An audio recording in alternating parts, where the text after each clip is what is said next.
In this episode, we get the deck back under the ride-on and we go through the process of adjusting it from side to side and front to back.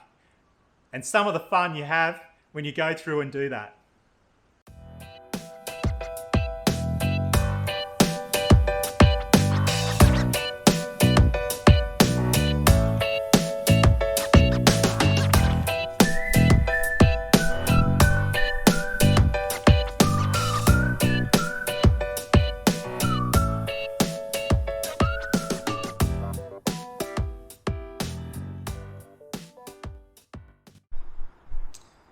Before we go and put the deck in underneath the mower, it's easier to show you the mounting points now.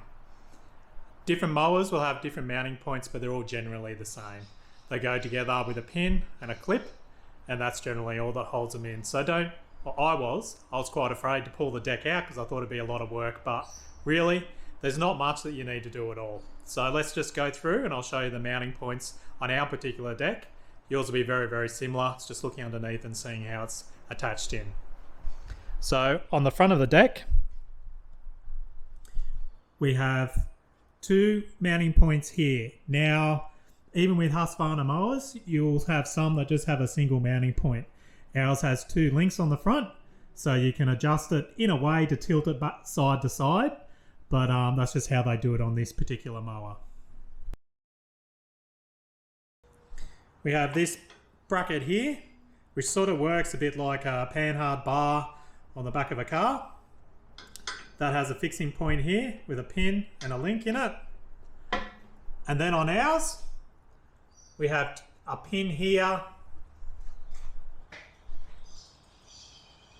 and a pin just there. And again, these go in, the brackets slide over, and then you can come along and put the pins back in over the top so it doesn't slide off. It's very simple and easy to do. It's one person job. It's just a little bit cumbersome to lift it up and slide those pins on. Anyway, let's get this deck down onto the ground and we'll slide it back under. Now before we slide the deck back under the mower, it's a lot easier to put the belt on first. Most mowers will have a bit of a diagram on how the belt goes on, so have a look at that. Okay, so I've fed the belt onto this first pulley. It was a lot easier to do it with two hands, so you just click it down past these two tabs and then feed it underneath. It's all very tight onto that pulley, back around through this pulley, and then it's the same thing. You just want to click it down, and that's essentially got the belt on the back half. And then on ours, our clutch is located under the chassis of the ride-on, and that goes around the pulley on the clutch mechanism for the ride-on.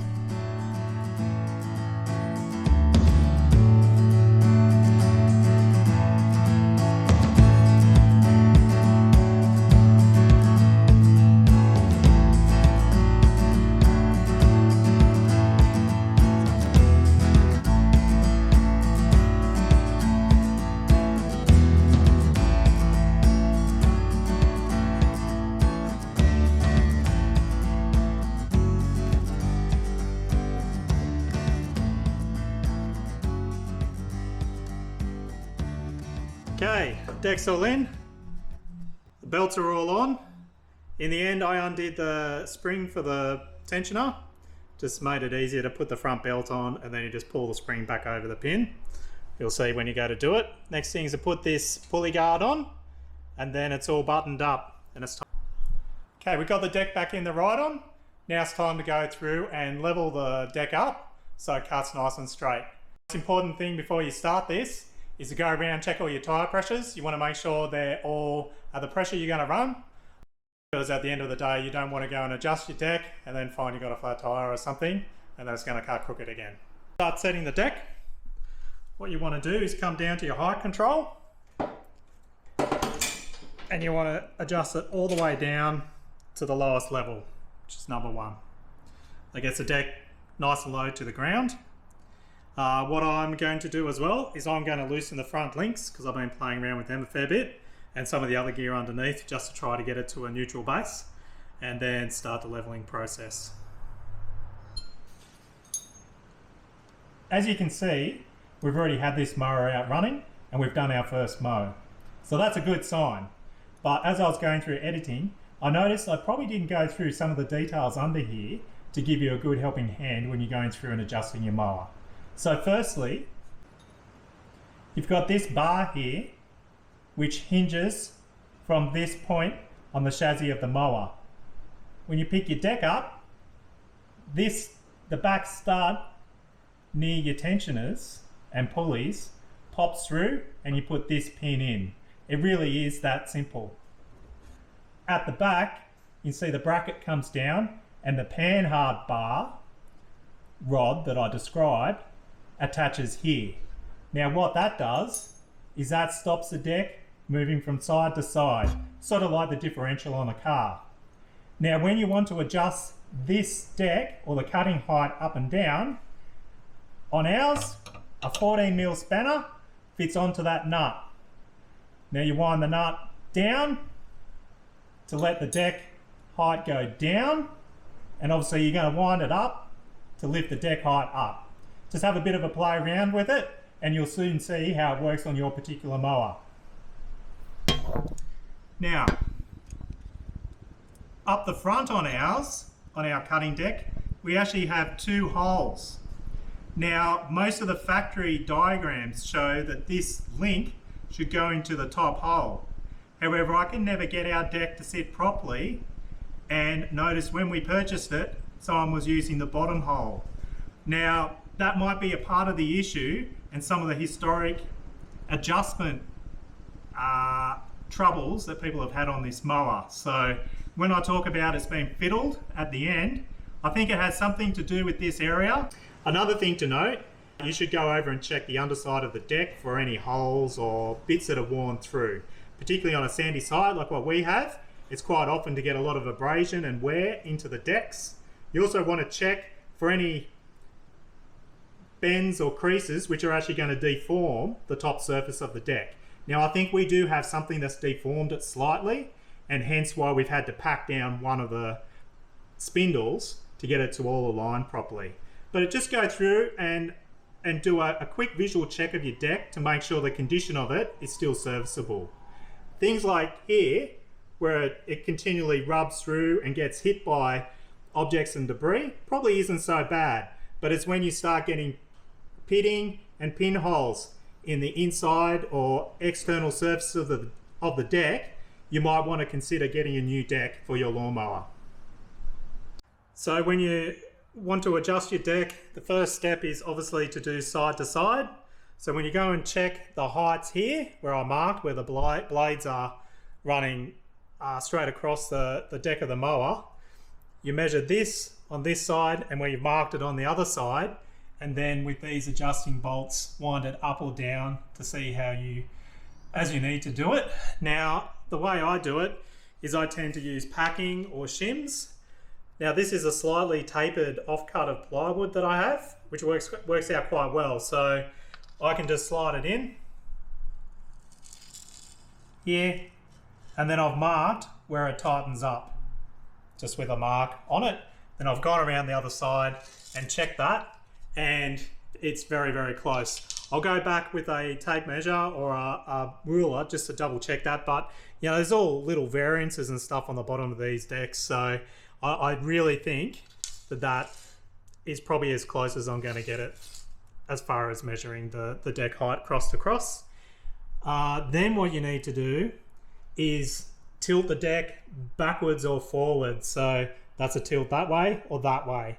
So what you want is you want the front tilted slightly down and the back flaring up. If you have it down the other way, then obviously it's going to dig into your grass as you're trying to cut. I'll go through and adjust that. As I said, I sort of loosen the front off a little bit, and we'll go into that process now. Okay, so this is under the front of our ride-on lawnmower. There's a deck back there, the front edge of the deck. And then coming up from each side is I have one link rod on the driver's side and one link rod on the passenger side. Some ride-on mowers will just have one single link rod coming up, and the idea of these link rods is to adjust the the front to back tilt of the deck. So where you have two link rods like this, you want to ensure that the distance the nut sits back is equal on both sides. But what that does give you an opportunity to do is you can tweak it slightly if you're still cutting uneven a little bit, just to bump one side up or back a little bit. So what we've done is we've leveled the deck from side to side using the adjustment pins that hang down. The back of this deck is at a fixed height because it's underslung from the chassis of the ride-on, and then these front links are going to drop the front slightly or raise it slightly depending on what you need to do. Now, most references prescribe that you want to have between an 1/8 and a 1/2 inch lift on the back of the deck.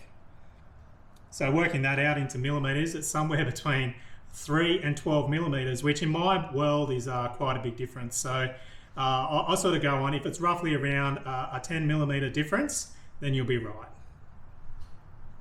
So what we're going to do now, so I'm just going to check the distance at the front, correlate that with the distance at the back now that we've done the checks with the deck out and worked out how the blades sit in relation to the deck. And just make sure it's sitting pretty good, but it doesn't look too bad. Now the final step you want to do, once you're comfortable with the deck height, and what I've done now is I've actually lifted the deck up to the operating height, is to go around with a ruler and check your blade heights are actually correct from side to side. So what you're supposed to do is check the blade height on this side when it's running across the mower is the same as the blade height on the opposite side. And then you turn this blade forward or back 90 degrees and check the height at the front against the height when it's at the rear to make sure you've got that backwards pitch on the blade. So the front height should be about 10 millimeters or 8 millimeters lower than the back height when the blades are running from front to back on the mower. Now, what I also try to do is check that on this side and also the other side. But what you're going to find is that it's nearly impossible to see with a ruler or a tape measure underneath when you get to the other side. So that's where I use these MDF spacers. So you place them down the side. And again, normally you've got two hands. And then you come in with a pen from the opposite side and scribe to the underside of the blade. It's easy to do on this side. Once you get to the other side, you want to do the same. And that's where you start working out the height difference. So in here you can see there's two marks, and that's one side to the other. So we're well within the ballpark, and it's a quick and easy way to work out and make sure that it's all working right underneath when you can't really get under and see with a tape measure or the like. That's just a helpful tip that I've discovered along the way, and I think it works really, really well. Well, you would have just seen me sort of mucking around there, just trying to get the deck balanced out right. What I found is when I put it back up to the operating height and did a few checks, it sort of went a bit skew-whiff again. So I'm not sure what's going on there, and it's probably something I've suspected all along that it's been fiddled around with before. So I got it rebalanced back at the operating height, and it seems to be all good. Okay, I think we're going to call it for the night and for this episode, as it's probably getting a little bit too long. So next episode, we're going to get in and do a full service on the remainder of the mower, bar the hydrostatic diff in the rear, and hopefully get out and do a trial of the new settings with the cutting deck and get the lawn mowed. Stay tuned, and thanks for watching.